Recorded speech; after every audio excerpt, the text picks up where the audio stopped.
ॐ नमः शिवाय।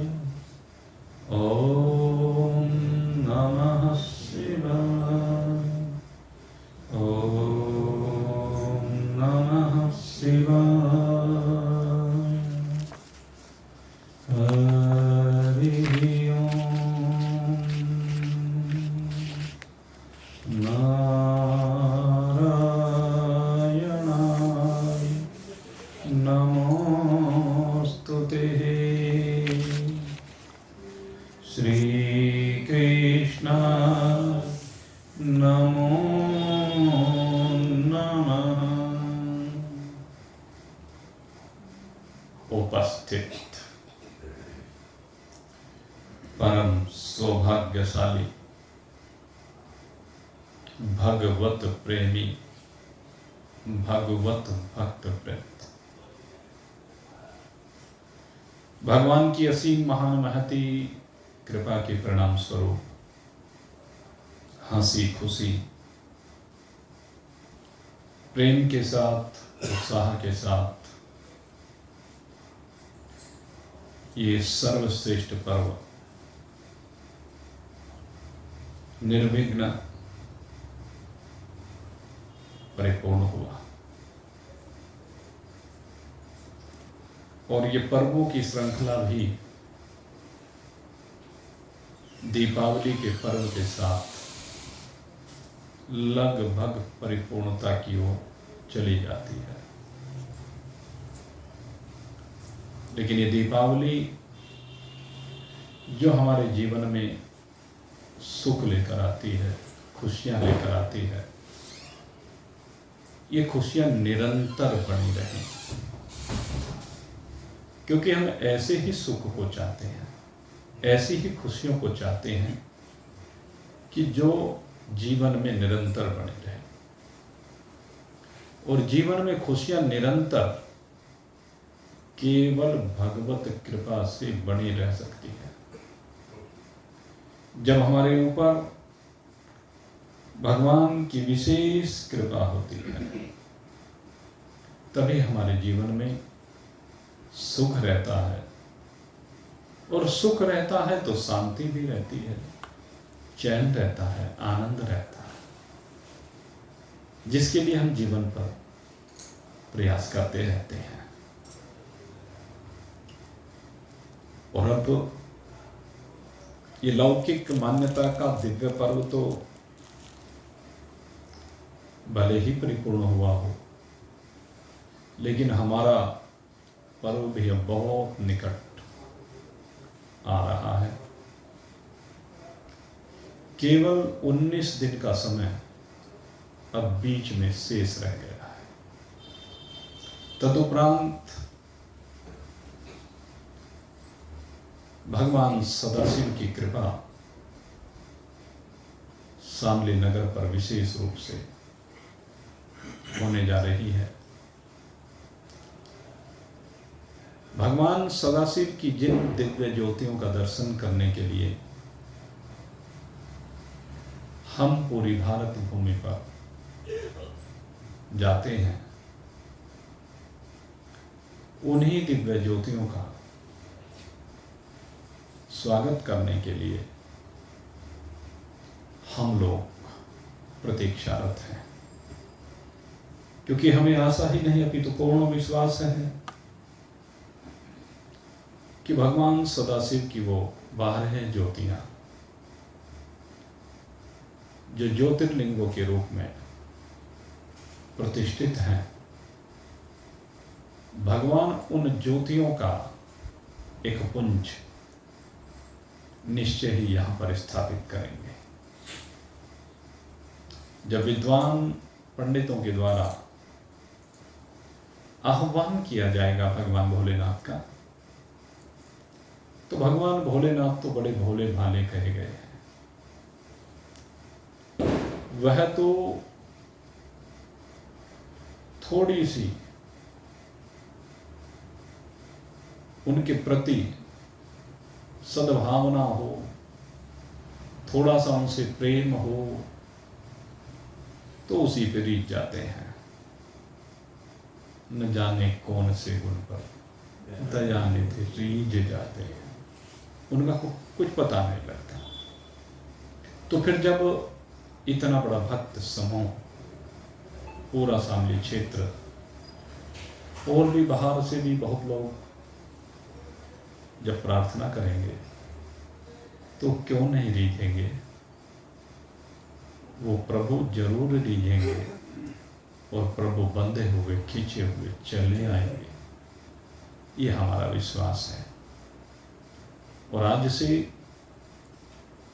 हम उनको अपनी ओर आकर्षित करने के लिए आज से हम उनकी प्रार्थना करने जा रहे हैं, आज से हम उनकी महिमा का गुणानुवाद करने जा रहे हैं, जो कि अनवरत उस कार्यक्रम में भी करते ही रहेंगे।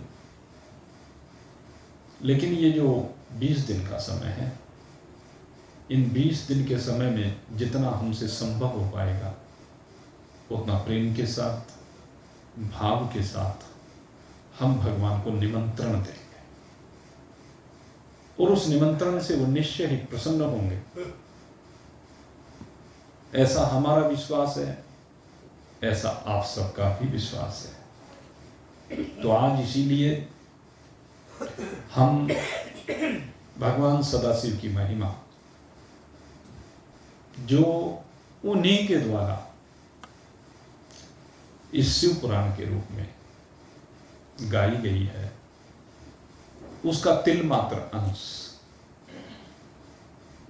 आपके सन्मुख रखने का प्रयास करेंगे। क्रमबद्ध तो नहीं रख सकते क्योंकि भगवान सदाशिव की महिमा 24,000 श्लोकों में वर्णित है, लेकिन इसमें से कुछ प्रसंग जो भी समय पर भगवान की इच्छा होगी, उन प्रसंगों के माध्यम से भगवान भोलेनाथ की महिमा को आपके सम्मुख रखेंगे। क्योंकि वो जो महिमा है वो भगवान के भक्तों ने जब उनको पुकारा है,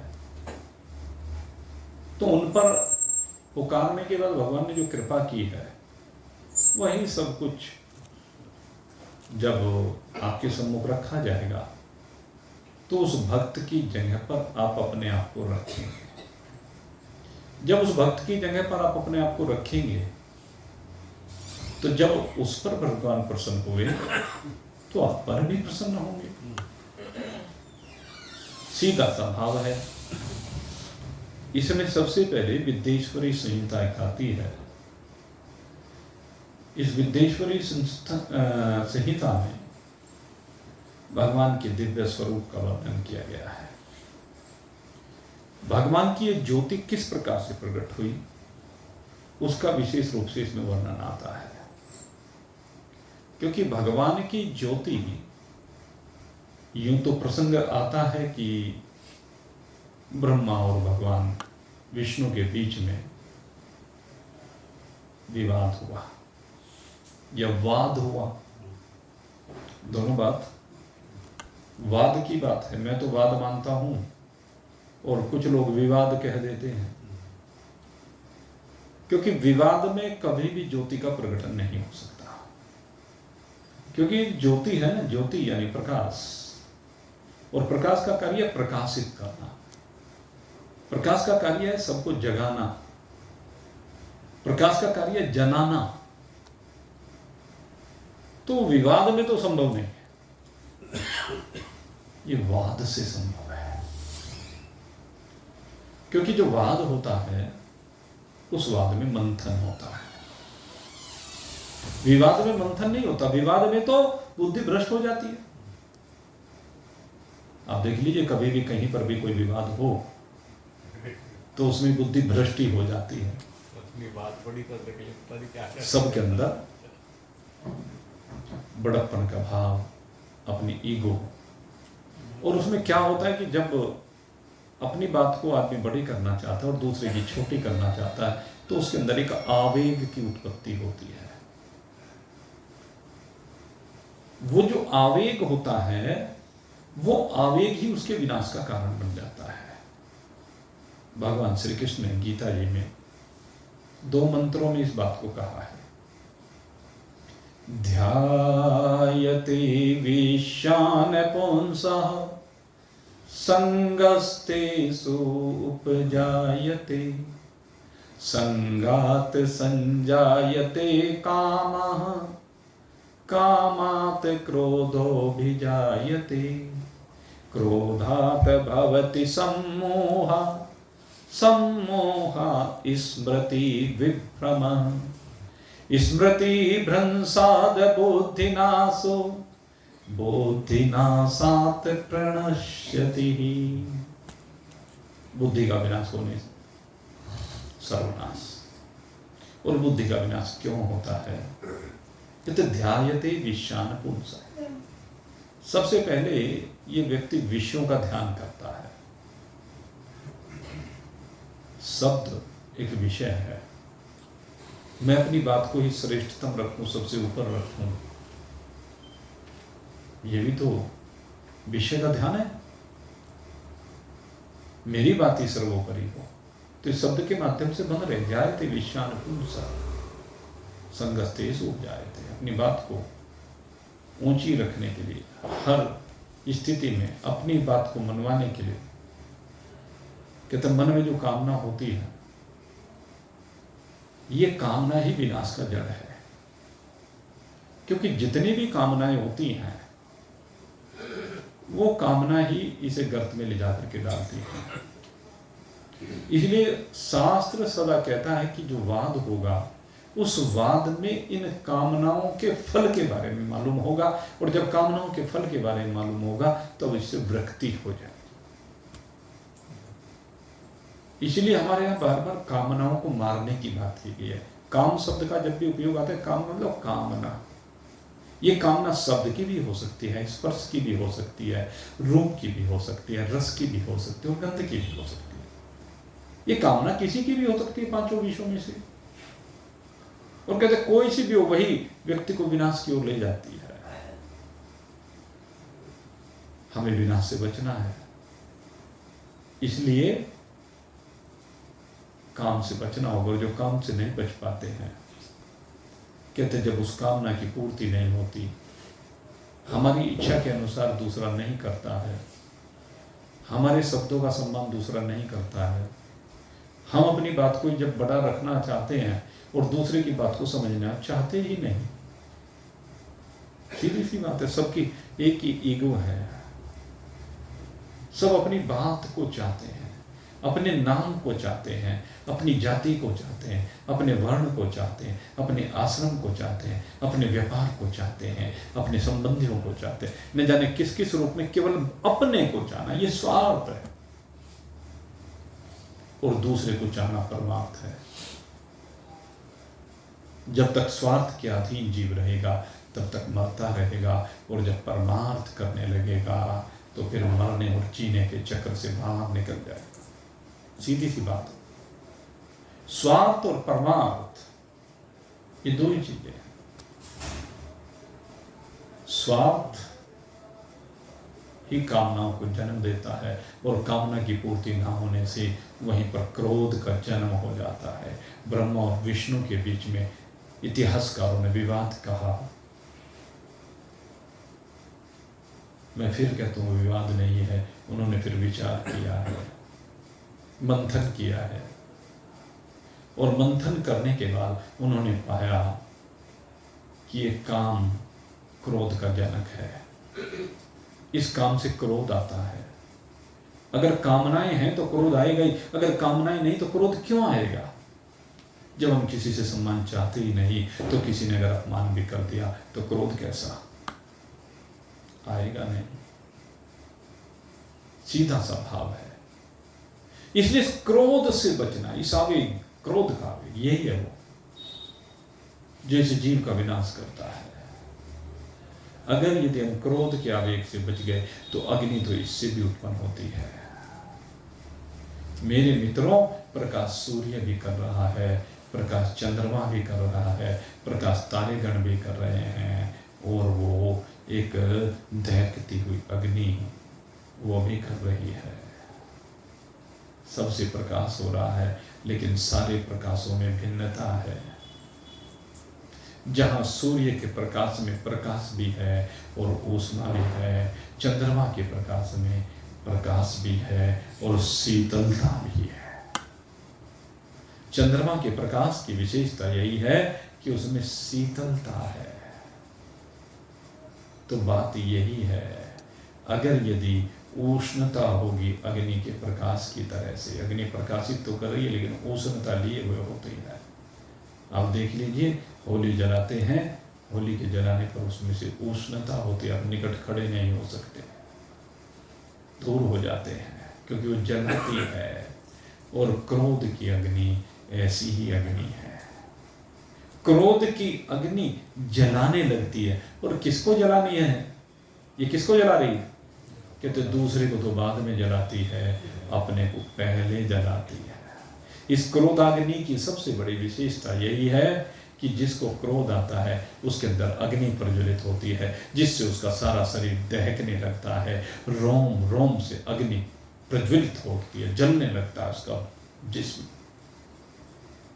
दूसरे के ऊपर तो प्रभाव होगा कि नहीं होगा वो राम जाने, लेकिन अपने ऊपर जरूर हो जाता है। इसलिए ये अग्नि तो जला देती है, क्रोध की अग्नि। इसलिए वहां पर क्रोध नहीं है। ब्रह्मा और विष्णु के बीच में क्रोध का भाव नहीं है। मेरा मानना बिल्कुल विपरीत है इस विषय में। मैं कहता हूं उनके बीच में कोई विवाद नहीं हुआ, उनके बीच में तो वाद हुआ। वाद से भी तात्पर्य है उनके बीच में एक शुभ चर्चा हुई। क्या शुभ चर्चा हुई? कि हम उस तत्व को जाने, उस तत्व को जाने। कौन से तत्व को जाने? कहते जो सबका कारण है, जिससे सब कुछ उत्पन्न होता है। जन्मादस्य यत्, ब्रह्म सूत्र में जिसको कहा है अथा तो ब्रह्म जिज्ञासा जन्मादस्य यत्, जो सब कुछ के जन्म का कारण है, जो सब कुछ के पालन का कारण है और सब कुछ के लय का कारण है। कहते उस तत्व को जाना जाए। और उस तत्व को कैसे जाना जाए? कहते शास्त्र योनित्वात्। कहते वो जिससे शास्त्र का प्रकटन होता है उस परमात्मा को जानना है। और दूसरी बात, शास्त्र के द्वारा जिसको जाना जाता है। और ये शास्त्र कौन सा है? कहते ये शास्त्र है श्री शिव महापुराण। कहते हैं एक बार की बात है, भगवान सदाशिव, उनके मन में भाव आया और भाव आते आते उन्होंने एक ग्रंथ की संरचना की। मन ही मन में, मन से प्रकट हुआ है उनके 100 करोड़ मंत्रों का ये ग्रंथ। और 100 करोड़ मंत्रों का जब ग्रंथ उन्होंने रच दिया तो उनके पास देवता मानव तीनों आए और तीनों ने आकर के मांग लिया कि प्रभु आप क्या करोगे, हमें दे दीजिए। तो सबको बांट दिया गया, विभाजन करते गए कि 1/3 1/3, 33 करोड़ दिए, 1 करोड़ बचे, 33 लाख दिए, 1 लाख बचे, 33 हजार दिए, 1000 बचे, 333 दिए और आखिर में जाकर के केवल एक अनुष्टुप छंद बच गया।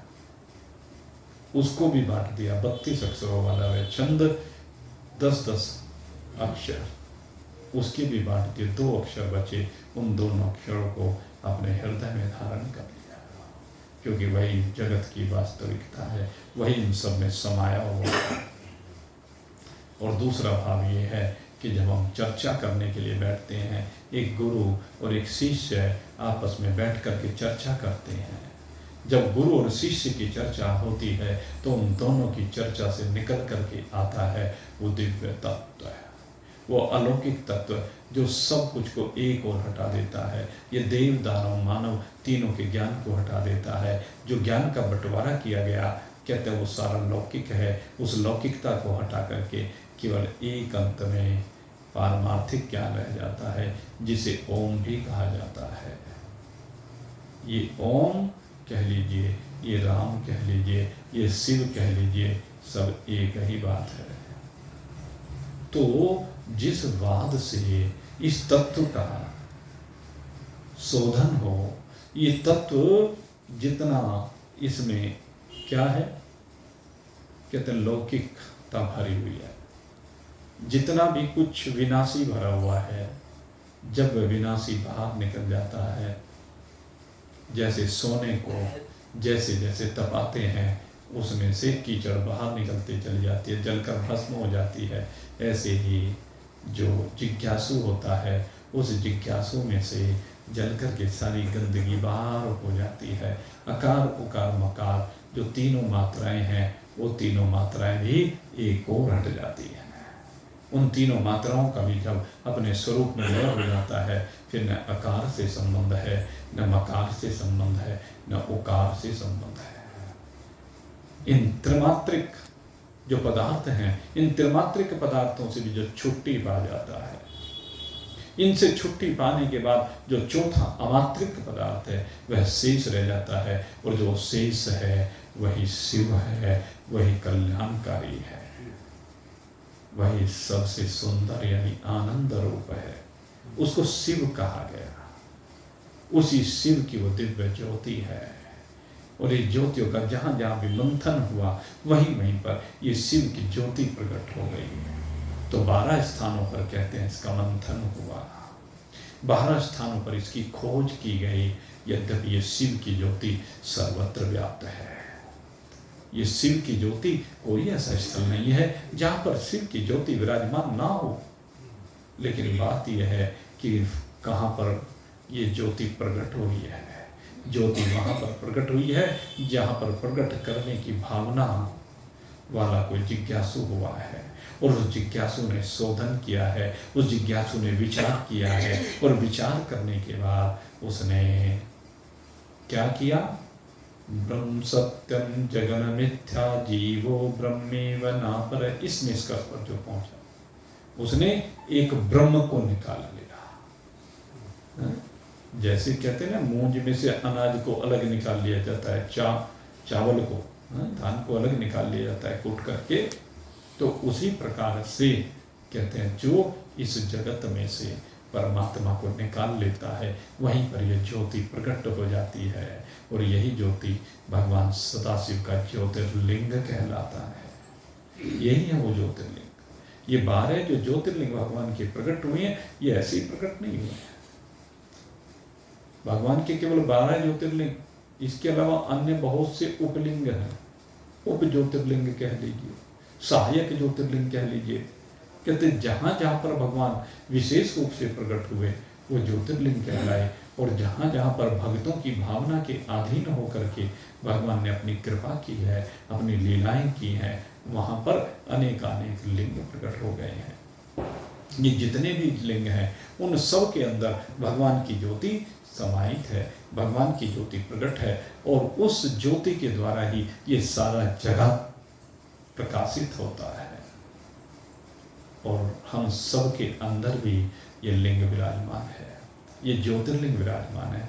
वही ज्योतिर्लिंग हम सबको प्रकाशित कर रहा है, वही ज्योतिर्लिंग सबके घट में बैठ करके आंखों में देखने की शक्ति दे रहा है। ये ज्योति वहीं से तो आ रही है। उस परमात्मा की ज्योति से ही ये आंखें देख पाती हैं, उस परमात्मा की शक्ति से काम सुन पाते हैं, उस परमात्मा की शक्ति से ही अंग प्रत्यंगों की चेतना है, उस ज्योतिर्लिंग की उपस्थिति से ही इसको सुखद अनुभूतियाँ होती है, आनंद की प्राप्ति होती है। बस बात यह है कि ये आनंद की झलक कभी कभी मिलती है, सदा रह नहीं पाती, क्योंकि संसार में लिप्त होता है। और जैसे जैसे लिप्तता हटती है, लिप्तता समाप्त होती है, वैसे वैसे मेरे मित्रों ये ज्योति इसको प्रकाशित करती चली जाती है, वैसे वैसे ज्योति इसे रास्ता दिखाती चली जाती है। और एक दिन ऐसा आता है कि ये ज्योति मात्र ही शेष रह जाती है। ये ज्योति के अलावा फिर कुछ है ही नहीं। चराचर जगत एक भगवान सदाशिव का स्वरूप ही है, भगवान सदाशिव से विलग और कुछ है ही नहीं। यहाँ जो भी कुछ है यत्र तत्र सर्वत्र एक परमात्मा ही समाया हुआ, एक शिव ही समाया हुआ, एक शिव के अतिरिक्त और कुछ है ही नहीं। शिवम केवलम सर्वम, एक सदाशिव ही केवल सबकी वास्तविकता, सबका आधार अधिष्ठान शिवलिंग ही है। इस सदाशिव के अतिरिक्त और कुछ है ही नहीं। इस वास्तविकता को हमें समझना है। और जब इस वास्तविकता को समझ लिया जाता है तो हमारा स्वरूप वास्तव में क्या हो जाता है? कहते हैं शिव ही हो जाता है।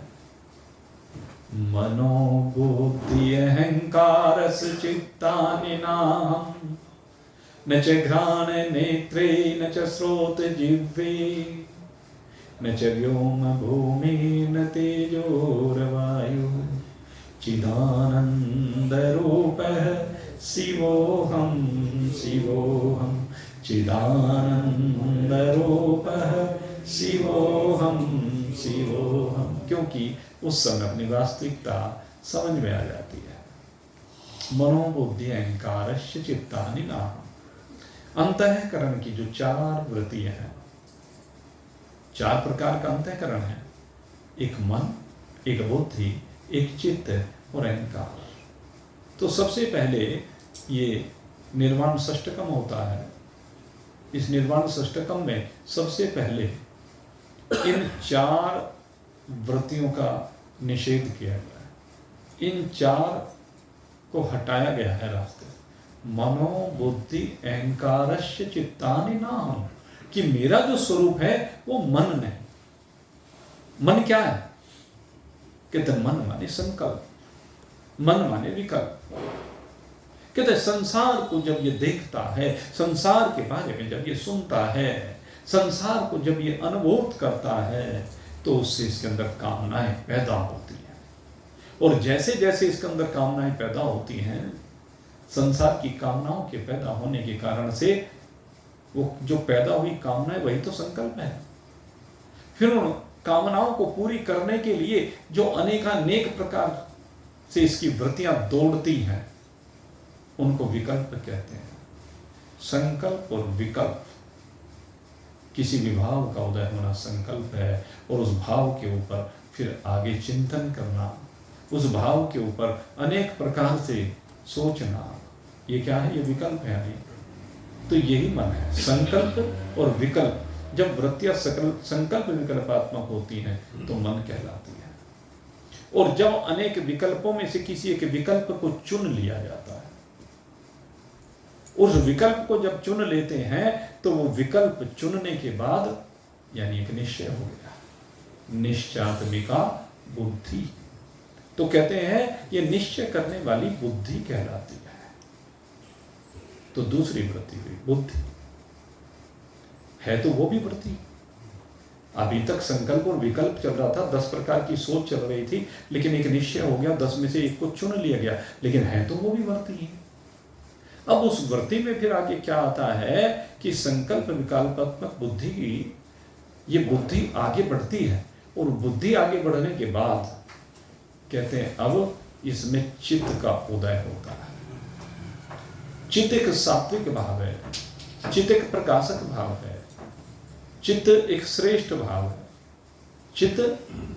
चित्त को हम परमात्मा का स्वरूप भी कहते हैं। परमात्मा की चैतन्यता भी इसी चित्त में आकर विराजमान होती है। इसलिए चित्त का काम क्या है? कहते जो निश्चयात्मिका बुद्धि हुई, उस बुद्धि ने जो निर्णय दिया, अब उसके ऊपर चित्त मोहर लगाता है। किस बात की मोहर लगाता है? कि उचित ये है। चित्त कहता है कि उचित ये है, और उसके बाद चित्त ने उचित भी बता दिया, लेकिन अब अहंकार आ जाता है, मैंपन आ जाता है, ईगो आ जाती है, स्वार्थ आ जाता है। यही अहंकार है। अहम वृत्ति जो है वह अहंकार कहलाती है। अहम माने मैं पने की वृत्ति है।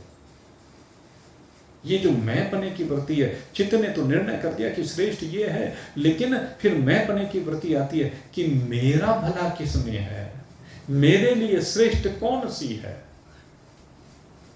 अरे तेरे लिए भी जो चित्त ने निर्णय दिया है श्रेष्ठ वही है, क्योंकि चित्त का निर्णय निष्पक्ष है। लेकिन फिर ये अहम अपना स्वार्थ घुसा देता है, और जब स्वार्थ घुस जाता है तो ये वृत्ति अहंकारात्मक हो जाती है, और ये अहंकारात्मक वृत्ति ही इसे पतन की ओर ले जाती है। इसलिए कहते हैं चारों वृत्तियों से छुट्टी पा जाओ। मेरे अंदर ये वृत्तियां हैं ही नहीं, मुझे आत्मा की वृत्ति है ही नहीं। मनोबुद्धि अहंकार चित्तानि नाहम्। मैं न मन हूँ, न बुद्धि हूँ, न चित्त हूँ, न अहंकार हूँ। ये अंतःकरण की 4 प्रकार की वृत्तियां मात्र हैं और मेरे इन वृत्तियों से कोई भी संबंध नहीं है। तो इस प्रकार से पहले इन चारों वृत्तियों को हटाया जाता है। अगर यदि हमें अपने को जानना है, अगर यदि हमें उस स्वरूप स्थिति में आकर के विराजमान होना है, तो सबसे पहले वृत्तियों को हटाना पड़ेगा। जब आप संकल्पहीन हो जाएंगे, जब कोई संकल्प शेष ना रहे, तो कहते हैं उस समय आपको आपके दर्शन होंगे।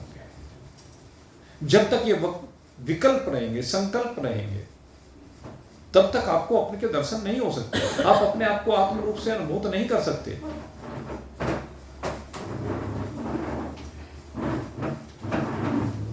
आत्म रूप से आप कब अनुभव करेंगे? जब ये वृत्तियां हट जाएंगी। इन वृत्तियों के हटते ही आपको अपने आत्मा का अपने आप में ही दर्शन होगा और आपकी आत्मा को ही आत्म दर्शन होता है, कि दूसरे को नहीं होता।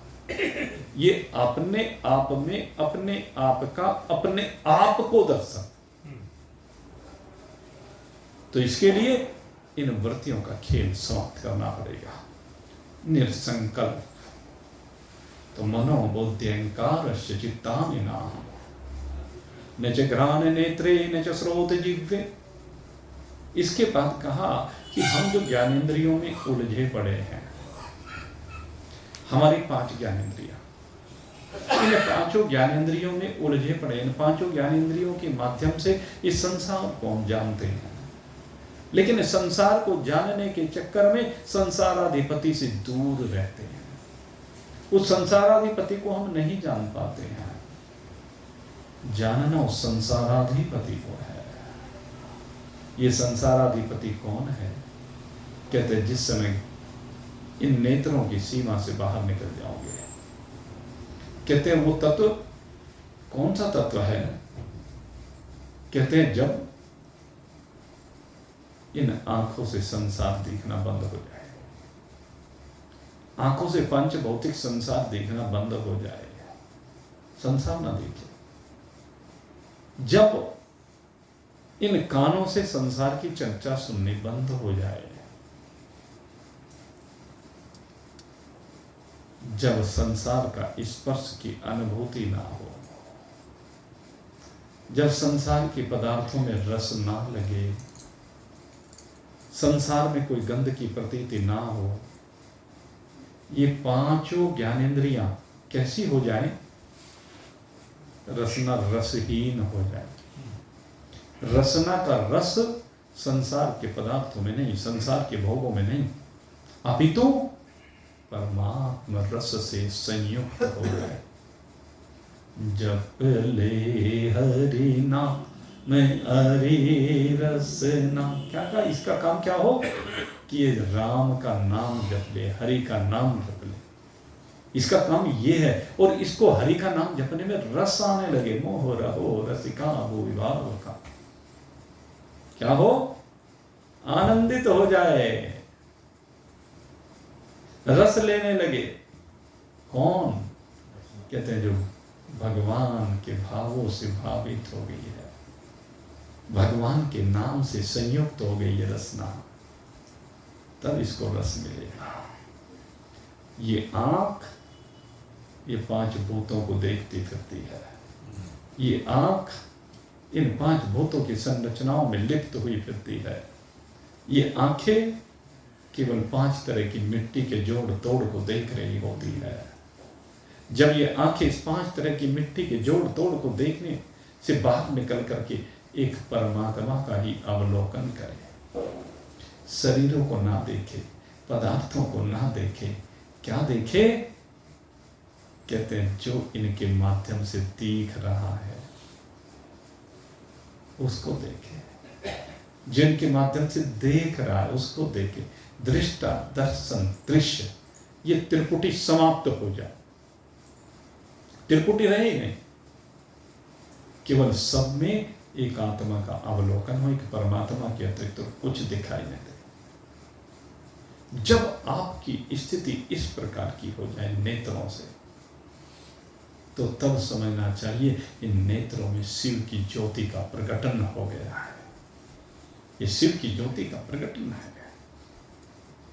आपके कानों में जब संसार की चर्चा सुनने की कोई अभिलाषा ना हो, सबसे बड़ा विकार और सबसे बड़ा भूत है भाई, मैं आपको बता दूं।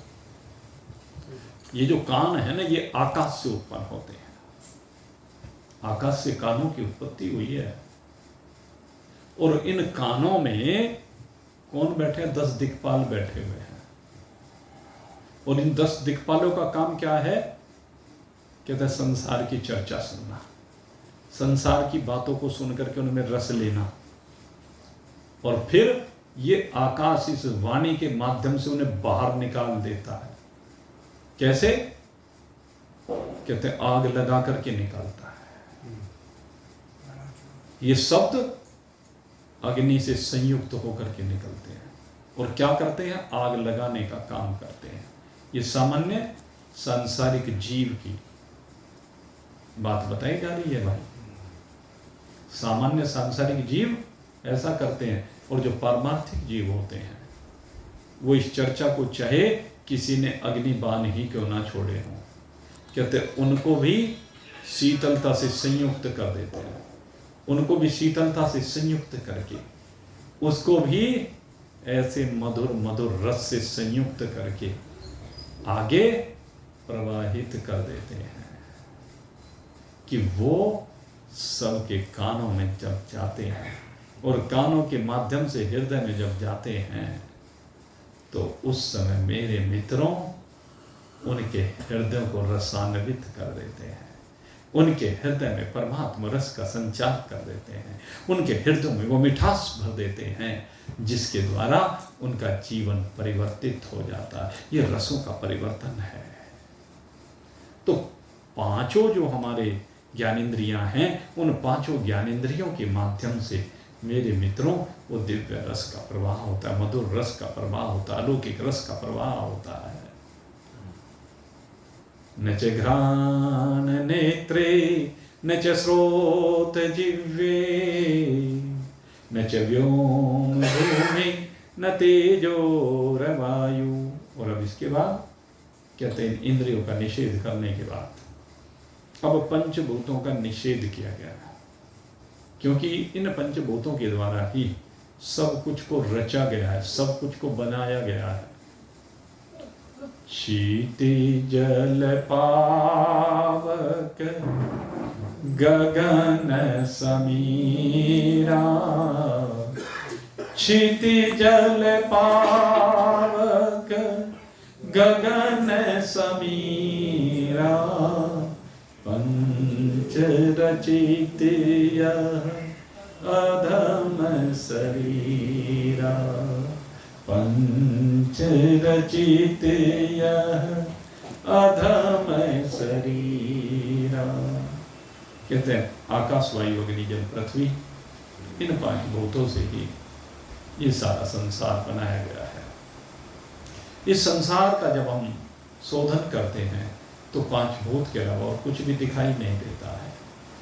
और ये पांचों भूत कैसे हैं? कहते स्वपनवत हैं। पंचभूतों की सबसे बड़ी बात क्या? अवधूत दत्तात्रेय कहते हैं पंचभूतात्मकम विश्वम मरीचि जल सन्निभम। कहते पांच भूतों से बना हुआ जो भी ये संसार है, ये कैसा स्वपनवत है। इसको स्वपनवत क्यों कहा गया? कहते क्षणभंगुर होने के कारण। इसकी वास्तविकता क्षणभंगुर है। एक क्षण के लिए भी ये पंचभूतात्मक जगत टिकता नहीं है, ठहरता नहीं है, रुकता नहीं है। जैसे एक क्षण के लिए वायु रुकती नहीं है, जैसे गंगा जी का बहता हुआ जल एक क्षण के लिए भी रुकता नहीं है, जैसे आपके अंतःकरण की वृत्तियां एक क्षण के लिए भी रुकती नहीं है, जैसे सूर्य का प्रकाश सूर्य से निकलने के बाद एक क्षण के लिए भी रुकता नहीं है, चंद्रमा की चांदनी एक क्षण के लिए रुकती नहीं है। संसार में ऐसा क्या है जो रुक जाता है? कोई नहीं रुक रहा है। अगर रुक जाए, हमारे गुरुदेव कहा करते थे एक क्षण के लिए अगर संसार रुक जाए तो मैं इसे सत्य मान लूं, लेकिन रुकता नहीं है। अजी मेरा शरीर तो बिल्कुल एक जैसा दिखाई देता है। नहीं भाई, तेरी भूल है। एक क्षण के लिए भी तेरा शरीर स्थिर नहीं है। एक क्षण के लिए तो हाथ में जो सोना पहने हुआ है, गले में जो सोना पहना हुआ है, वो भी एक क्षण के लिए भी स्थिर नहीं है। उसमें भी हर क्षण परिवर्तन हो रहा है। क्षण क्षण में रंग बदले दुनिया, सारी दुनिया क्षण क्षण में रंग बदल जाती है। अगर रंग बदल ना रही होती तो आपके बाल श्वेत ना हो गए होते, आपके बाल उड़ नहीं गए होते, और कब सफेद हो गए, कब उड़ गए, कभी आपको पता ही नहीं चला। किसी को चला हो, जब हो गए खूब, अरे ये क्या हुआ। उस समय समय क्षण क्षण में परिवर्तन हुआ है, लेकिन उसको हम पकड़ नहीं पाए, क्योंकि वो आंखों की पकड़ में आने वाला है ही नहीं।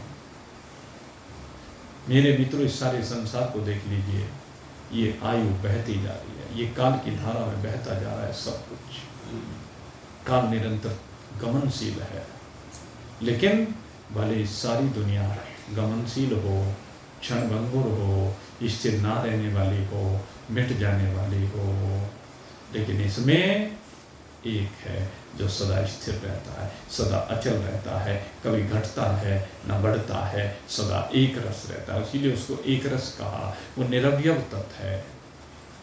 निरवयव माने जिसमें कोई भाग ना हो, जिसमें कुछ घटाया ना जा सके, और जिसमें न कुछ बढ़ाया जा सके, जो न घट सके न बढ़ सके, सदा एक रस रहने वाला, एक रस जो रहता है, घटने और बढ़ने की सीमा से परे हो, निरवयव तत्व। तो मेरे मित्रों, वो निरवयव तत्व वही हमारी वास्तविकता है, वही शिव है।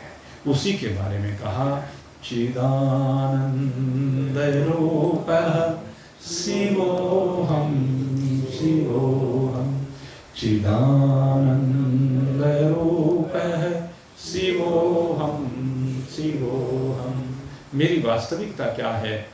कहते हैं मन बुद्धि अहंकार चित्त नहीं। मेरी वास्तविकता ये घ्राण नहीं है, नेत्र नहीं है, रसना नहीं है, कर्ण नहीं है, त्वचा नहीं है, ये कर्मेंद्रियां वाक पानी पादो उपस्थ पायु नहीं है। मेरी वास्तविकता ये पंचभूत नहीं है, बल्कि मेरी वास्तविकता वो चैतन्य आनंद स्वरूप परमात्मा है। चिदानंद रूपः शिवोऽहं शिवोऽहं। तो इसी शिव तत्व को हमें जानना है। इसी शिव तत्व को जानने के लिए हमारी यात्रा चल रही है। हर जिज्ञासु की यात्रा चल रही है, हर भक्त की यात्रा चल रही है, और ब्रह्मा और विष्णु की भी ये यात्रा इसी बात के लिए चली है, और उन्होंने तो निर्णय कर लिया। भगवान विष्णु ने सबसे पहले अपनी इस वास्तविकता को जाना है, अपने इस स्वरूप को जाना है कि मेरा स्वरूप कैसा है? अनंत है। मेरा स्वरूप कैसा है? कहते हैं आद्यंत मंगलम जात समान भाव आर्यम, तमीशम जरामरण आत्मदेवम, पंचाननम प्रबल पंच विनोदशीलम, संभावये मनसि शंकरमंबिकेशम। ये मेरा स्वरूप है, ये शिव का स्वरूप है, और यही शिव का स्वरूप हम सबकी वास्तविकता है, जो इस सृष्टि का आदि भी है, अंत भी है, मध्य भी है। आदि अंत और मध्य भगवान की बनाई हुई सृष्टि का है, लेकिन परमात्मा आदि मध्य और अंत इन सब से विरहित है। वो परमात्मा जो सबका मंगल करने वाला है, वो मंगल के अलावा कुछ जानता ही नहीं है। मंगल भवन अमंगल हारी, उमा सहित जेहि जपत पुरारी। सदा भगवान भोलेनाथ सबका मंगल करते रहते हैं इस तत्व के माध्यम से। महामंत्र जो जपत महेशु, काशी मुक्ति हेत उपदेशु। कहते हैं जो भी अपने मंगल की कामना करता है, जो भी चाहता है परमात्मा को पाना, वो सब भगवान का प्रिय हो जाता है, और भगवान स्वयं ही उसको अपने स्वरूप का बोध कराते हैं। तो आप सब इस दिव्य ज्योति से संयुक्त हों, ये दिव्य ज्योति आपके हृदय में प्रकट हो। निरंतर आज से ये प्रयास प्रारंभ किया है, इस प्रयास को निरंतर 1 दिसंबर तक बना करके रखेंगे। वैसे तो कार्यक्रम का शुभारंभ 24 नवंबर से है, लेकिन हमने तो आज से कर दिया है, हमने तो आज से ही यहाँ पर प्रारंभ कर दिया है। और आप सबके लिए बहुत बहुत शुभकामना करते हुए अब भगवान सदाशिव की महिमा को जो हमने श्रवण किया है इसका मनन करेंगे, आत्मचिंतन करेंगे और आनंद से संयुक्त होंगे। इन्हीं स्वभावों के साथ सबका धन्यवाद है। जय राम जी की। बोलिए सच्चिदानंद भगवान की।